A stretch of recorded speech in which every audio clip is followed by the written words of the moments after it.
So finally आज कपाल पनि काटियो। हेलो नमस्ते एन्ड जोरले एभ्रीवान, स्वागत छ मेरो मिनी ब्लगमा। अनि आज चाहिँ हामी कपाल काट्नु भनेर चोकतिर गयो। अनि त्यसपछि हामीले भाउजूलाई हेल्प पोस्टमा छोड्यो। अनि त्यसपछि सैलुनमा पनि आइपुग्यो हामी। अनि त्यसपछि 1 घण्टाको वेटिङ पछि फाइनली मेरो पालो पनि आयो। अनि त्यसपछि मैले कपाल काटे। सो फाइनली अनि कपाल पनि काटिसक्यो। अनि त्यसपछि काटिसकेपछि हामी घरतिर लाग्यो। अनि मैले अघि भाउजूलाई हेल्प पोस्टमा छोडेको थिएँ। अनि भाउजूको काम सिधिसकेपछि हामी घरतिर आए।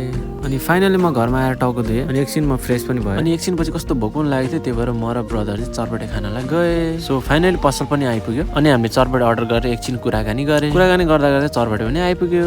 त्यसपछि हामीले एक चेस गरेर खाना थाल्यो ब्रदर र म। 1 चम्मच लिएर चेस गरेर डङ्ग खाँदा त आम्मा कति मिठो हो। सो फाइनली हामीले अनि खाइसक्यो। अनि खाइसकेपछि फेरि कस्तो नपुगे जस्तो लाग्यो, फेरि म अर्डर गर्नु गएँ। अनि सेकेन्ड अर्डर पनि आयो। हेर्न सक्नुहुन्छ कस्तो मिठो रातो पिरो। आम्मा सेकेन्ड चोटि झन् कस्तो पिरो थियो यार। आम्मा झन् खुर्सानी खाएको थिएँ। आम्मा खुर्सानी त पसिना बनाइदिएर हालत थियो। अनि त्यसपछि लास्ट पिरो भनेर मैले सेन्टर फुड 10 रुपियाँ किनेँ। अनि 2टा चाहिँ मैले मेरो ब्रदरलाई दिएँ। अनि 2टा चाहिँ मैले खाएँ। अनि सेन्टर फुड खाँदै हामी घर पनि आइपुग्यो।